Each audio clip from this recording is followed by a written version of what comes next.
আমি অন্তঃপুরের মেয়ে, চিনবে না আমাকে। তোমার শেষ গল্পের বইটি পড়েছি শরৎবাবু, বাসি ফুলের মালা।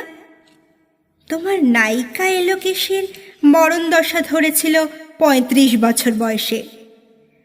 ২৫ বছর বয়সের সাথে তার ছিল রেশারেশি। দেখলেন তুমি মহাদাশয় বটে, জিতিয়ে দিলে তাকে। নিজের কথা বলি, বয়স আমার অল্প। একজনের মন ছুঁয়েছিল আমার এই কাঁচা বয়সের মায়া, তাই জন্য পুলক লাগতো আমার দেহে। ভুলে গিয়েছিলেন অত্যন্ত সাধারণ মেয়ে আমি। আমার মতো এমন আছে হাজার হাজার মেয়ে, অল্প বয়সের মন্ত্র তাদের যৌবনে। তোমাকে দোহাই দিই, একটি সাধারণ মেয়ের গল্প লেখো তুমি। বড় দুঃখ তার স্বভাবের গভীরে অসাধারণ যদি কিছু তলিয়ে থাকে কোথাও, কেমন করে প্রমাণ করবে সে? এমন কজন মেলে যারা তা ধরতে পারে? কাঁচা বয়সের জাদু লাগে ওদের চোখে, মন যায় না সত্যের খোঁজে। আমরা বিকিয়ে যাই মরীচিকার দামে। কথাটা কেন উঠল তা বলি। মনে করো তার নাম নরেশ। সে বলেছিল কেউ তার চোখে পড়েনি আমার মতো। এত বড় কথাটা বিশ্বাস করবো যে সাহস হয় না, না করবো যেমন জোর কই। একদিন সে গেল বিলেতে, চিঠিপত্র পাই কখনো বা। মনে মনে ভাবি, রাম রাম, এত মেয়েও আছে সে দেশে, এত তাদের ঠেলাঠেলি ভিড়, আর তারা সবাই অসামান্য। এত বুদ্ধি, এত উজ্জ্বলতা, আর তারা সবাই কি আবিষ্কার করেছে এক নরেশ সেনকে, স্বদেশে যার পরিচয় চাপা ছিল 10-এর মধ্যে। গ্যালোমেলের চিঠিতে লিখেছে লিজির সঙ্গে গিয়েছিল সমুদ্রে নাইতে। বাঙালি কবির কবিতা কলাইন দিয়েছে তুলে, সেই যেখানে উর্বশী উঠেছে সমুদ্র থেকে।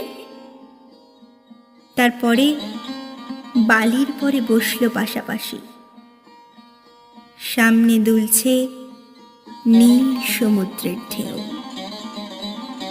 আকাশে ছড়ানো নির্মল সূর্যলোক।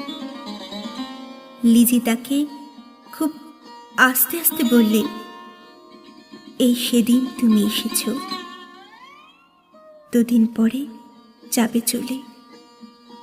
ঝিনুকের 2টি খোলা, মাঝখানটুকু ভরা থাক একটি নিরেট অশ্রুবিন্দু দিয়ে, দুর্লভ, মূল্যহীন।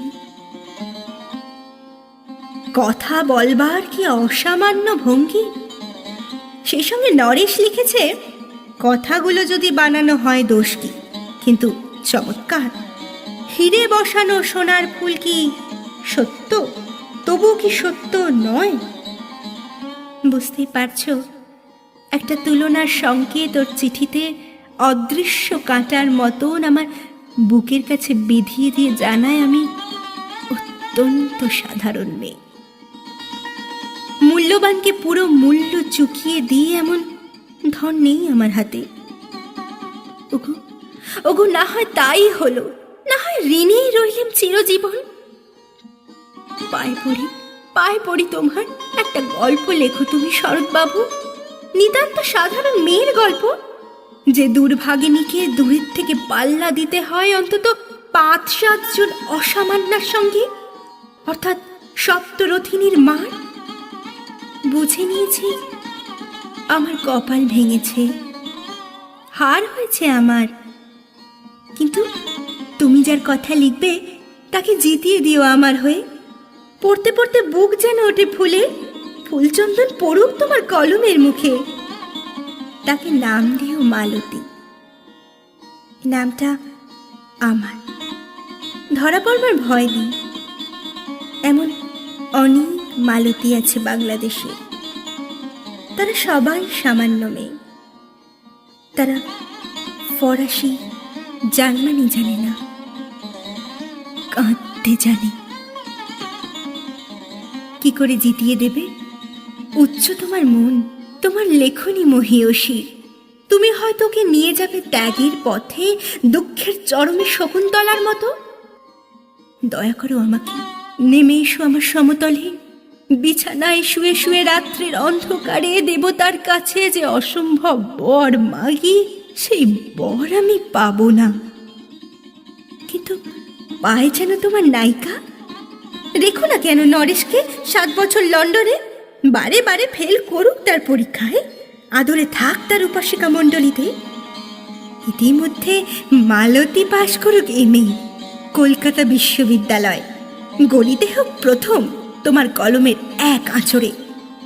কিন্তু ওইখানে যদি থামো, তোমার সাহিত্য সম্রাট নামে পড়বে কলঙ্ক।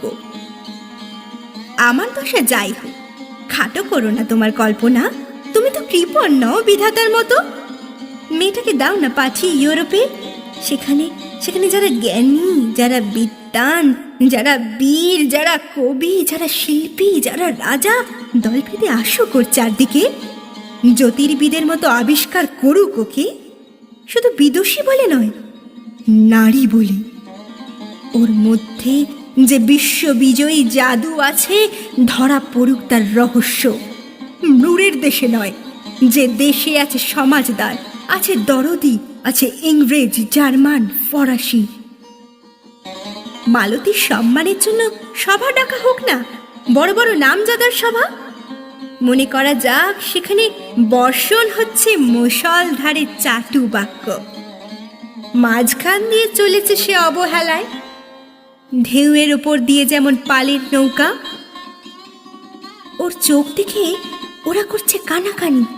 সবাই বলছে ভারতবর্ষের সজল মেঘ আর উজ্জ্বল রৌদ্র মিলেছে ওর মোহিনী দৃষ্টিতে। এইখানে জনান্তিকে বলে রাখি, সৃষ্টিকর্তার প্রসাদ সত্যি আমার চোখে, বলতে হলো নিজের মুখেই। এখনো কোনো ইউরোপীয় রসজ্ঞের সাক্ষাৎ ঘটেনি কপালে। নরেশ এসে দাঁড়াক সেই কোণে, আর তার সেই অসামান্য মেয়ের দল। আর তারপরে আমার নোটে শাকটি মুড়ল, স্বপ্ন আমার ফুরলো। হায় রে সামান্য মেয়ে, হায় রে বিধাতার শক্তির অপব্যয়।